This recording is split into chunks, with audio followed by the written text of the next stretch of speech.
హైదరాబాద్లో మన మీటింగ్ జరిగింది. ఆ మీటింగ్లో కూడా సో ఆంధ్రప్రదేశ్ని ఉద్దేశించి ఒక మాట అనడం జరిగింది కందులు దుర్గేష్ గారి పైన. అంటే ఇక్కడ వచ్చేసి ఏపీ వాళ్ళకి ఏం సంబంధము, అక్కడ మీ అభివృద్ధి చూసుకోండి, మీరు ఇక్కడ రాజకీయాల్లో తల దూర్చడం ఎందుకు, మీరు ఎంబోలు తెచ్చింది కూడా ఉత్త పేరుకే తప్ప ఎంబోలు తెచ్చింది లేదు, అభివృద్ధి చేసింది లేదు, ఆంధ్రప్రదేశ్ని అంతా నాశనం చేసినారని చెప్పి కేసీఆర్ గారు చెప్పారు. దీని గురించి మీరేం చెప్తారు? కేసీఆర్ గారు హాస్పిటల్లో ఉన్నప్పుడు చంద్రబాబు గారు ఒక తప్పు చేశారు. ఆయన హాస్పిటల్కి వెళ్ళి పలకరించి చూసావా అది తప్పు అని ఈ రోజు తెలిసి రావాలి చంద్రబాబు నాయుడు గారికి ముఖ్యంగా. ఎందుకు ఆ మాట అన్నానంటే, హైదరాబాద్ ఆయన అన్నాడు కరెక్ట్, 400 సంవత్సరాల నుంచి హైదరాబాద్ ఉంది. ఏం చేశారు, ఎవరేం చేశారు? 400 సంవత్సరాల నుంచి ఉందా హైదరాబాద్, ఎవరేం చేశారు? మీ నాన్నగారు ఏమైనా చేశారా, మీ తాతగారు ఏమైనా చేశారా? నువ్వు వచ్చిన తర్వాతేగా, చంద్రబాబు నీకు ఇచ్చిన విలువల వల్లేగా, నీకు చేసిన సాయం వల్లేగా. నువ్వు 1 ఎకరం అన్నావు, 10 ఎకరాలు కొన్నావు, 10 ఎకరాలు సంపాదించావు. దీనివల్ల చంద్రబాబు ఒక రాయి వేయడం వల్లేగా. మెయిన్ కారణం చెబుతున్నా, చంద్రబాబు నాయుడు గారు అమరావతి రాజధాని పెట్టినందుకు ఇప్పుడు ఆయనకి కొద్దిగా విలువిస్తున్నారు. కానీ ఈ క్షణంలో వేరే చోట ఎక్కడ పెట్టినా, ఆయన వైజాగ్ అన్నా కూడా ఆయనకి విలువ పోయేదనే ఫీలింగ్ నాకు కలిగింది. గుంటూరు విజయవాడలో ఉన్న కుటుంబాలను, ఆంధ్ర వాళ్ళని, తూర్పుగోదావరి శ్రీకాకుళం వాళ్ళ అందరినీ తీసుకొచ్చి పడేసి వ్యవసాయం ఎందుకయ్యా అని ఇక్కడ ఈ రాయిలో పడేసి నలిపేశాడు చంద్రబాబు నాయుడు గారు. ఆ నలిపేసిన దెబ్బకి బయటికి వెళ్ళిపోతే ఇప్పుడు వీళ్ళ చేతులకి ఇచ్చినందుకు వీళ్ళు ఎన్ని మాట్లాడినా కానీ ఇప్పుడు పడాలి అనే ఫీలింగ్ లో పడ్డాం. ఏమంటున్నాడు? ఆంధ్రానే లేదంట, ఆంధ్రప్రదేశే లేదంట. ఏం తెలుసా నీకు ఆంధ్రప్రదేశ్ గురించి, పొట్టి శ్రీరాముల గురించి నీకు ఏం తెలుసు? తెలుసుకుని మాట్లాడాలి కేసీఆర్ గారు. మీకు మొన్నటిదాకా ఒక విలువ ఉంది సమాజంలో, ఇప్పటికీ ఒక విలువ ఉంది. ఆ విలువ అనేది పోగొట్టుకోమాకండి. కేటీఆర్ గారు అంటే మాకు చాలా అభిమానం. కేటీఆర్ గారు అంటే చాలా అభిమానం. కేటీఆర్ గారు, కవిత గారు తన్ను కూడా వాళ్ళే మీరు చూడండి, అవి సరి చేయండి. కుటుంబం ప్రాబ్లం ముందు సరి చేయండి. మీరు ఎట్లా మాట్లాడతాను చాలా రాంగ్. బయటకు వచ్చి ఏదో మంచి మాటలు చెబుతారేమో, జరుగుతున్నాయి. ఏది వీళ్ళు ఇచ్చిన పథకాలు ఒక్కటి అమలు అవ్వట్లా, కాంగ్రెస్ పార్టీ వాటి గురించి మాట్లాడతావేమో అనుకుంటే ఇప్పటికి ఆంధ్ర నీళ్లు ఏం మాట్లాడుతున్నావు? నువ్వు? ఇప్పుడు కాళేశ్వరం ఉంది, నీకు అటు సగం ఉంది, ఇటు సగం ఉంది. ఇది మన నాగార్జున సాగర్ది మేము ఆపుకుంటాం, మాకు హక్కు ఉంది. మా నీళ్లు కావాలంటే మేము వదులుకుంటాం. నీకు ఇంకేం లేదుగా, నేను ఏమైనా ఇబ్బంది పెడుతున్నావా? నీ హైదరాబాద్ సొమ్ము 10 సంవత్సరాలు ఉమ్మడి రాజధానయ్యా, ఏమైంది నువ్వు సొమ్ము నిలదీశారా? ఒక ఆంధ్ర వాడైనా ఒక్కడు కూడా అడగలేదు కదా నిన్ను.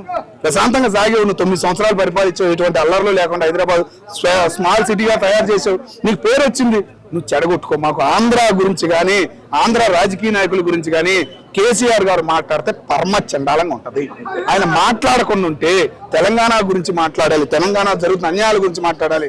ఏం జరుగుతుంది, ఆయన పథకాలు ఏమైనాయి, ఏం జరుగుతుంది, జనం ఎంత ఇబ్బంది పడుతున్నారు, హైదరాబాద్ ఎంత ఇబ్బంది పడ్డారు అని వాటి గురించి మాట్లాడితే ఒక రాజకీయ నాయకుడిగా విలువ ఉంటది. ఎటు అసెంబ్లీకి రావట్లా, అసెంబ్లీకి రాకపోవడానికే విలువ పోయింది. నువ్వు ఇంకా ఎట్లా మాట్లాడావు అనుకో, విలువ పోయింది. ముఖ్యంగా కేటీఆర్ గారు బాగా మాట్లాడుతున్నారు. ఆయన గౌరవాన్ని పోగొట్టద్దని కేసీఆర్ గారిని మళ్ళీ కోరుకుంటున్నాను. అయితే ఇంకో మాట ఏంటంటే ఇప్పుడు ఏదైతే రేవంత్ రెడ్డి ఉన్నారో, చోటాబాయ్ బడేబాయ్ వీళ్ళిద్దరు కలిసి తెలంగాణ నాశనం చేస్తున్నారని చెప్పి చెప్తున్నారు. కరెక్ట్ మాట అది. ప్రూఫ్స్ పెట్టి బయట అసెంబ్లీకి రా, ఇది చేయలేదు అని నిలది. నీకు ఎన్నో ఉన్నాయి, నీకు వాళ్ళు ఎన్నో వదిలేరు. ఆయన ఫుట్బాల్ ఆడతా ప్లేస్ పంచాయతీ ఎలక్షన్లు పూర్తి చేసుకున్నాడు. ఇంకేందో అనువాదం అనేది. ఫుట్బాల్ ఆడతా రేవంత్ రెడ్డి గారు ఫుట్బాల్ ఆడతా వాయిదా వేస్తే పంచాయతీ ఎలక్షన్ గెలవరేమోనని ప్రతి ఒక్కరికి పడింది. కాంగ్రెస్ పార్టీ గెలవదు అనే ఫీలింగ్ పడింది. ఆయన శుభ్రంగా పంచాయతీ వదిలేడు, ఫుట్బాల్ ఆడుకున్నాడు, పంచాయతీలో నెంబర్ 1 అయ్యేది. జనం ముందు వచ్చి, మీటింగ్ ముందు వచ్చి మాట్లాడుతున్నాడు. ఫామ్ హౌస్ లో ఎక్కడో ఉండవు, ఇప్పుడు వచ్చి బయటకు మాట్లాడుతుంటే ఏదో మంచి మాటలు చెబుతావేమో, కాంగ్రెస్ నిలదీస్తావేమో అనుకుంటా. ఇప్పటికీ వాళ్ళ మీద పడి ఆడవుతాం. ఇంకెందుకు ఎన్నాళ్ళు ఎడతావు నువ్వు ఏడుపు? అయితే ఆ ఎన్నికలు ఏదైతే ఉన్నాయో జనరల్ గా అంటే మా ఎన్నికలు చూసుకుంటే మాకే ఎక్కువ మెజారిటీ వచ్చింది. కాంగ్రెస్ ప్రభుత్వం మాకు పోటీ ఇవ్వలేకపోయింది. అయితే మమ్మల్ని ప్రజలు నమ్ముతున్నారు తప్ప కాంగ్రెస్ పార్టీని నమ్మట్లేదు. అంతేకాకుండా రిగ్గింగ్లు చేసి, గొడవలు చేసి, ఇవన్నీ చేస్తేనే కాంగ్రెస్ పార్టీ సర్పంచ్ ఎన్నికల్లో గెలిచింది, లేదంటే గెలిచేది కూడా కాదు అని చెప్తా ఉన్నారు. ఆంధ్ర పోలీసులు మళ్ళీ నలిగిపోవాలి. తెలంగాణ పోలీసులకు ఒక విలువ ఉంది, ఒక పట్టు ఉంది. ఎక్కడైనా అడుదొక్కాలి గట్టి పట్టు అనేది తెలంగాణ పోలీసులకు ఉంది. ఆంధ్ర వాళ్ళకి మళ్ళీ నలిగిపోయి ఒక ఫీలింగ్ లో పడల ఆంధ్ర పోలీసులకు మళ్ళీ తెలంగాణ పోలీసులకు విలువ ఉంది. ఒక మూమెంట్ అనేది కదులుతుంది తెలంగాణ పోలీసులకి. ఇవన్నీ మాట్లాడి మా అనవసరం. ఆయన చేసింది కరెక్ట్ చేశాడు. కానీ ఓటింగ్ వచ్చినందుకు నిజమే, కేటీఆర్ గారు చెప్పారు, ఎంత బాగా చెప్పారు. ఓట్లు పడ్డాయి, సిరిసిల్ల దగ్గర నుంచి మంచి పంచాయతీలు మేము గెలిచాం అని గర్వంగా చెప్పుకున్నాడు. అదేదో ఆ గర్వం ఏది? నువ్వు 9 సంవత్సరాలు ముఖ్యమంత్రిగా ఉండవు, ఏదో గర్వం ఏది? కేటీఆర్ మాట్లాడిన ఒక్క మాట మాకు కేసీఆర్ మాట్లాడలేదయా. బాగా వేస్తుంది. అయితే ఇంకోటి ఏంటంటే గత చంద్రబాబు నాయుడు ఇది ఆంధ్ర ప్రభుత్వం గతంలో చూసుకుంటే ఈ ఏదైతే ఉందో హైదరాబాద్ తెలంగాణ ఉందో గతంలో చూసుకుంటే కలిసిపోయి ఉంది కాబట్టి ఆంధ్రప్రదేశ్ ఉండింది కాబట్టి ఉమ్మడి రాజధానిగా ఉండింది. అప్పుడు గతంలో నువ్వు చేసినది అభివృద్ధి ఏంది భయ, నువ్వు అభివృద్ధి చేయలేదు, ఏం చేయలేదు, నీ ఏపీ గురించి నువ్వు మాట్లాడుకో, తెలంగాణ గురించి నీకెందుకు అని చెప్పి ఆయన ఇండైరెక్ట్ గా చంద్రబాబు నాయుడు గారు అంటారు. చంద్రబాబు నాయుడు గారిని ఆ మాట ఇండైరెక్ట్ గా అనలేదు, నువ్వు రాంగ్ అన్నావు. అది చంద్రబాబు నాయుడు గారిని అనే మాట గానీ వేరేగా ఉంది. ఆయన మీద కుళ్ళు ఏడవడం తప్ప కేంద్రం నుంచి సొమ్ము వస్తుంది, ఆంధ్రాకి కేంద్రం నుంచి వస్తుందని ఆ మాటలు తప్ప ఏమీ లేదు. ఏం అంటానికి కూడా కేసీఆర్ గారికి ఏం లేదు ఆడ. అందుకే నీళ్లు పట్టుకుని ఏలాడుతున్నాడు. ఇప్పుడు మాది పోలవరంకి ముందు ఇంకొక ప్యాకెట్ ఏదో కడుతున్నాడు, దాని మీద పడి ఏడుతున్నాడు. అంత మించి ఏం ప్రయోజనం లేదు. ఇటు నీళ్లు ఆపినా నువ్వు ఇంకా 4 ప్యాకెట్లు కట్టుకో, నీకు ఓపికంటే ఇంకా కంచకజాలు అదే ఇంకా 4-5 ప్యాకెట్లు కట్టుకో, నీకు అవకాశం ఉంది, నీ గవర్నమెంట్ మళ్ళీ వచ్చింది ఉంది, ఆ నమ్మకం అయితే సమాజంలో ఉంది. కానీ కేటీఆర్ గారికి అవకాశం ఇస్తే బాగుండిద్ది అనే ఫీలింగ్ అయితే కలిగించింది నిన్నటి మీటింగ్ తో మాకు. అంటే ఇప్పుడు చూసుకుంటే మళ్ళీ మీరు ఏదైతే ఇప్పుడు కేసీఆర్ ప్రభుత్వం వస్తుందని చెప్తున్నారు, నిజంగా వచ్చే అవకాశం ఉందన్న. ఎందుకంటే ఇప్పుడు మన రేవంత్ రెడ్డి గారు చేసిన పథకాలు కానీ ఇచ్చిన హామీలు కానీ మొత్తం పూర్తి అవ్వాల. ఏదో మరి అదేమంటే అప్పులు పెట్టారు, అప్పులు పెట్టకుండా ఎవరు ఉంటారన్నా? ఎవరైనా అప్పులు పెడతారు, అప్పులు పెట్టకుండా ఎవ్వరు లేరు. అప్పులు అలవాటు చేసింది కాంగ్రెస్ పార్టీ. అప్పులు పెడతాం, కేంద్రం నుంచి అప్పులు తెచ్చుకోవడం, కేంద్ర ఆ బ్యాంకులు ఈ బ్యాంకులు అప్పులు తెచ్చుకోవడం, రాష్ట్ర ఆదాయంతో సరిపెట్టుకునే వాళ్ళు ఇంత ముందు. కానీ అప్పులు మొదలుపెట్టింది ఇందిరాగాంధీ దగ్గర నుంచి మీరే.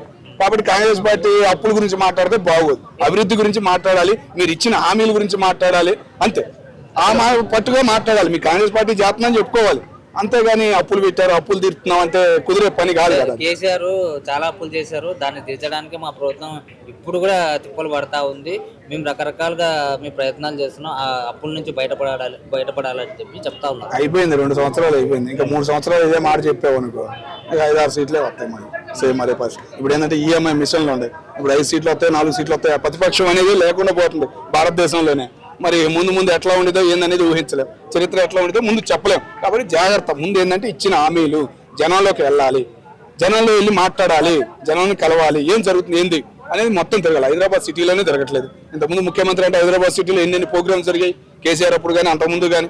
ఏది హైదరాబాద్లో ఏం జరగట్లేదు, ఎక్కడో ఖమ్మంలో ఎక్కడో వరంగల్లో ఏడాడో జరుగుతున్నాయి తప్ప ఇక్కడ జరగట్లేదు. వరంగల్ ఎయిర్పోర్ట్ అన్నారు, ఏది ఇంకంత మటుకు పనులు అనేవి స్టార్ట్ అవ్వాలా, జరగాలి. ఏదైనా అభివృద్ధి అనేది కనపడాలి, ఇది నేను చేశాను అని గర్వంగా చెప్పుకునేటట్టు రేవంత్ రెడ్డి గారు ఒక్క పని ఇప్పుడు దాకా అవ్వలేదయ్యా. అదే బాధ. కేంద్రంలో నిధులు ఇవ్వకుండా బీజేపీ అడ్డుకుంటుందని చెప్పి చెప్తా ఉన్నారు.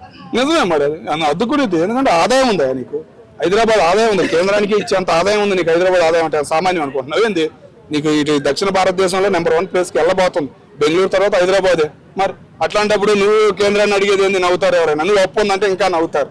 తెలిసినాడు ఎవరైనా, చదువుకున్నాడు ఎవరైనా నవ్వుతాడు. ఆ అప్పుల గురించి కేంద్రం ఇవ్వట్లేదని గురించి మాట్లాడితే, హైదరాబాద్ ఆదాయం ఉంచుకుని మాట్లాడితే చాలా తప్పది. అందుకే నేను కేసీఆర్ గారు డైలాగ్ వదిలేదు. అవన్నీ మాట్లాడకుండా నేల మీద పడ్డాడు తెలివిగా కేసీఆర్ గారు. ఓకేనా? కానీ ఏంటంటే ఇంకా ఆంధ్ర వాళ్ళ మీద ఆడిపోవద్దు. నువ్వు ఎన్ని చేసినా అభివృద్ధి అనేది ఆగదు, కదలిక అనేది మొదలైంది. అమరావతి అనేది నీకు ఇంకా ఆయన అన్నాడు 47 కూడా అవసరం, 40 కల్లా నీకు అమరావతి ఏంది అనేది కేసీఆర్ గారికి కనపడిద్ది. అప్పుడు కేసీఆర్ గవర్నమెంట్ ఉండిద్దని మేము అనుకుంటున్నాం. ఈ వీడియో కనుక మీకు నచ్చినట్లయితే లైక్ చేయండి, షేర్ చేయండి. మరిన్ని వీడియోస్ కోసం మా ఛానల్ని సబ్స్క్రైబ్ చేయండి. మీ అభిప్రాయాలు మాకు కామెంట్స్ రూపంలో చెప్పండి. మరిన్ని వీడియోస్ కోసం మా ఛానల్ని సబ్స్క్రైబ్ చేయండి.